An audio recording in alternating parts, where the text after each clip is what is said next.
आप देख रहे हैं प्रोग्राम पुकार और मुझे कहते हैं अनीला ज़का। मैं मौजूद हूँ डिस्ट्रिक्ट विहाड़ी में, जहाँ मैं एक ऐसे गिरोह से आपको मिलवाने जा रही हूँ जो निकाह पर निकाह करके गरीब आवाम को लूटते हैं। जी हाँ, सुनने में बहुत अजीब लग रहा है कि निकाह पर निकाह और फिर गरीब आवाम को लूटना। जी हाँ, ये लोग एक ही लड़की के दर्जनों निकाह करवाते हैं। वो लड़की निकाह करने के कुछ दिन बाद अपने ससुराल से कीमती अशिया नकदी लेकर फरार हो जाती है और फिर मैके वाले उसी ससुराल पर केस कर देते हैं कि हमारी बेटी वापस की जाए, और फिर ले दे के सुलह होती है और उसके बाद वो ससुराल वाले कहीं लड़की वापस आती है और फिर नया टारगेट, नया शिकार ढूंढती है। इसी तरह अब तक ये दर्जनों निकाह और लाखों की नकदी जेवरात गरीब आवाम से लूट चुके हैं, कईयों को फंसा चुके हैं, कईयों को बर्बाद कर चुके हैं। ये कैसे काम करते हैं, वारदात का तरीका क्या है, कितने लोग हैं इस गिरोह में, निकाह ख्वाह से लेकर मास्टरमाइंड तक किस तरह से मुतहरिक होता है, आइए आज के प्रोग्राम में मैं आपको दिखाती हूँ। इससे पहले कि प्रोग्राम में हम आगे बढ़ें, आप ये जान लीजिए कि जिसे हम बेनकाब करने जा रहे हैं ये खूबसूरत लड़कियों के रिश्ते दिखाते हैं और 70,000 से लेकर 1.5 लाख तक जहेज के नाम पर पैसे वसूल करते और खुफिया तरीके से खुद साख्ता निकाह करवा दिया जाता। घर पहुंचने पर लड़की की जगह या तो 70-80 साल बूढ़ी खातून घूंघट से बरामद होती या फिर 2-4 दिन के बाद दुल्हन नशा आवर खाना खिलाकर कीमती अशिया लूटती और फरार हो जाती। खुद साख्ता अहले खाना लड़के वालों को डराते कि हमारी बेटी को आप लोगों ने अगवा किया है। शरीफ लोग डर के मारे बैठ जाते और ग्रोह का फ्रॉड कामयाब हो जाता। टीम पुकार ने अपने मेंबर को इनके ग्रोह में शामिल करने का रिस्क उठाया जो कामयाब रहा।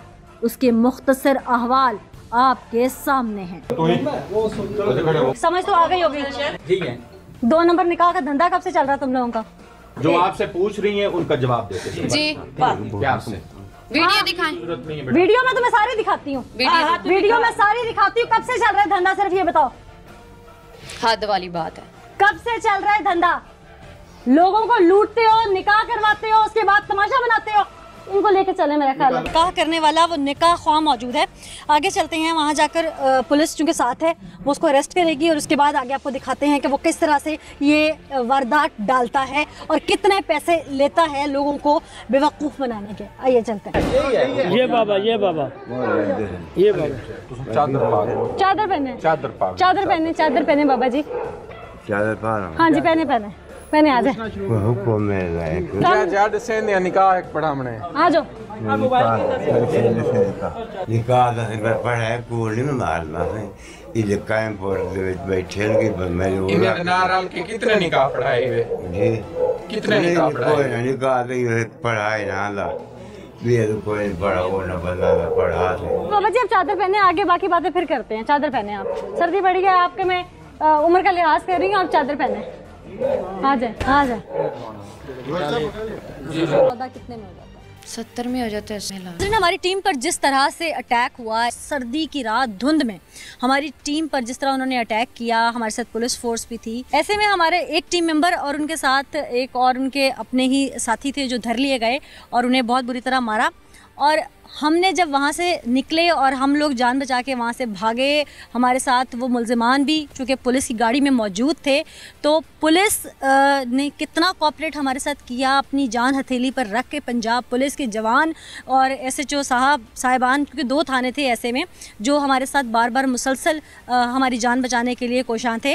ऐसे में SHO साहब मुजाहिद हुसैन साहब थे जो कि करमपुर थाने से, डिस्ट्रिक्ट विहाड़ी से, DPO विहाड़ी हमारे साथ पहले से इस लूप में थे। उसके बाद यहाँ पे SHO ताहिर साहब हैं जो कि थाना नैती लगता है। ताहिर साहब ने फौरी तौर पर एक्शन लेते हुए, एक मॉब बन चुका था, जैसे उन्होंने चारपहियाँ वहाँ फेंकी, ईंटें मारी, उन्होंने गाड़ियाँ तोड़ी, जिस तरह से उन्होंने वहाँ पर अटैक किया। ऐसे में पुलिस ने जान जोखों में डालकर ये दोनों SHO इन्होंने हथेली पर अपनी जान रखकर ना सिर्फ हमारी टीम की जान बचाई बल्कि हमारा टीम मेंबर भी वहाँ से निकाला जो कि ज़ख्मी हालत में है, यहाँ पे मौजूद है। इनकी भी जान बचाकर, इनके साथी की जान बचाकर ये वहाँ से कामयाबी से निकले। और इनको कितनी चोटें लगी हैं इसका तो हम रिटन अंदराज जो है थाना नैती में ताहिर साहब के पास हम करवाएंगे ताकि इस पर कार्रवाई हो सके। फैमिली मौजूद हैं जिनके साथ ये फ्रॉड हुआ, कि इनके साथ पैसे लेकर इनको किस तरह से लूटा गया, वो जाली गिरोह किस तरह से सरगर्म था। इस मुदई फैमिली जो कि इस वक्त मौजूद है, इनसे बात करते हैं। अस्सलाम वालेकुम जी। वालेकुम कैसे सलाम। फ्रॉड हुआ था आप लोगों के साथ? सर जी ये इन्होंने बहुत फ्रॉड किया है। इन्होंने पहले घर दिखाया, घर कहीं और में दिखाया, और शायद रिश्ता जो है ना, जब बारात का दिन था इन्होंने 3 दिन जो इन्होंने आगे कर दिया। फिर इन्होंने मकान किराए पे लिया कैंपुर में, और वहाँ उन्होंने दुल्हन दी और 3 दिन यहाँ रही है। 3 दिन के बाद वो घर से जो सामान है वो नशा देकर ना वो भागी है भाई से। ये हमारा पैसे कितने लिए थे? पैसे उन्होंने लिया 1.5 लाख रुपया। किस मद में लिया था आप लोगों से? वो उन्होंने कहा भी रिश्ता हम कर रहे हैं ना, तो इसलिए लड़की बहुत खूबसूरत थी, उन्होंने कहा दी, और लड़की थी भाई। ये था, ये दूल्हा था? ये दूल्हा था, ये मेरा बाप था। अच्छा। इन्होंने सौ बहुत नुकसान किए।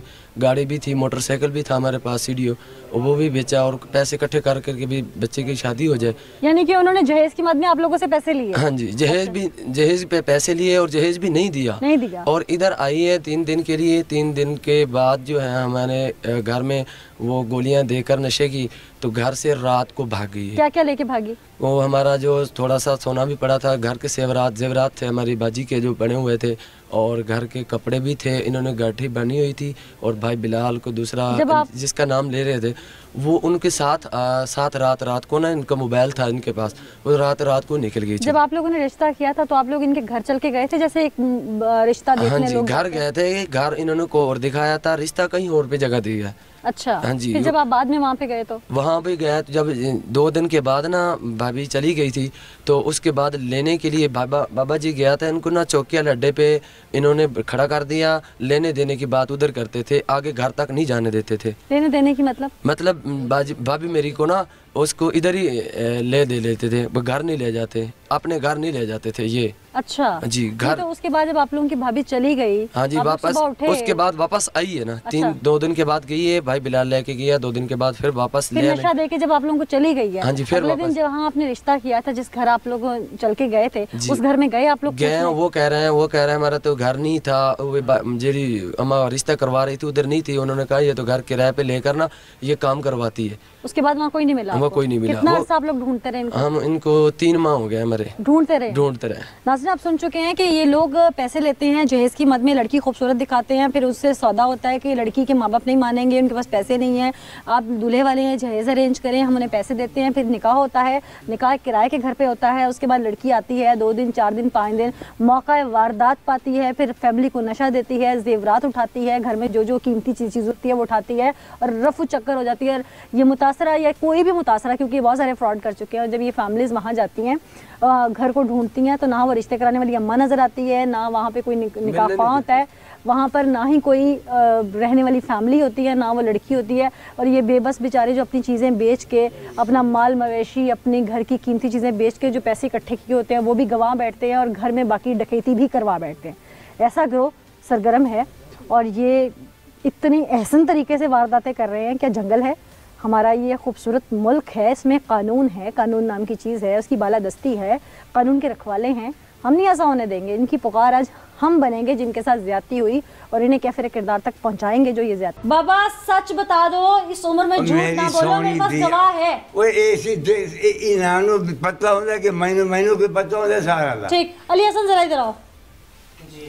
पता था बेईमान की तरह इनानो कितने निकाह पढ़ाए इस बाबे ने अभी तक आप लोगों के घर के? पीछे गाल जो मेरे माइंड में आते इन्होंने गालबन 5-6 से भी इन्होंने निकाह ज्यादा पढ़वाए हैं। ठीक है, जिसमें आप साथ थे? जिसमें मैं साथ था, बिल्कुल। हमारी पूरी गैंग साथ नहीं थे, इसके अलावा जो कई थे, मैं आपको क्या बताऊं। अब तो हमारा पूरा गैंग हमारा इनके साथ था। ये भी साथ है आपके गैंग में? जी।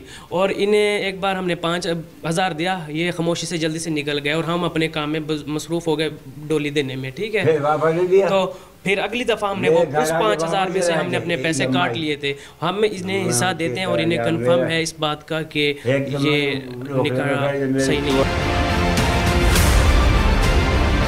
अब तक इनका काम क्या होता था दर्जनों निकाह पढ़ाने के बाद?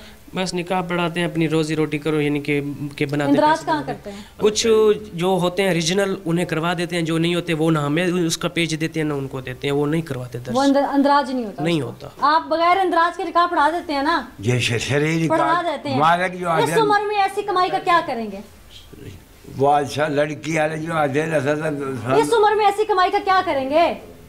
माई साहब दुख नहीं होता आपको कि अब आपकी उम्र देख लें? सर मैं लवेड़ी खड़े मेरा कसूर कोई नहीं, मैंने सीधी करती नहीं तो कोई मेरे निकाह चाहिए अगले बन गए जो लमन वाले उनका ठीक है शरी मुझे देख के बात करें। यो निकाह जनाब जंदे विच भी ये मेरे को दर्ज है, हालांकि मैं पार्टी दी तो नवाज खान मुझे पार्टी आपकी अपनी बेटी का कोई इस तरह से निकाह पढ़ा दे बगैर इंदराज के तकलीफ नहीं होगी? और मेरी धी तो इंदराज किस लिए होता है बाबा जी? ये लोग जड़े न होने परे हो गए मेरे में लवाई खड़े। नाज़रीन, ये ज़ईफ़ुल उम्र निकाह ख्वाह जो कि इनके गैंग का एक हिस्सा था, इनके साथ मिलकर निकाह पढ़ाता रहा, जिसको भी ये शरई निकाह कह रहा है। शरीयत के मुताबिक निकाह बगैर इंदराज की है, लेकिन कानून में उसकी कोई हैसियत नहीं है।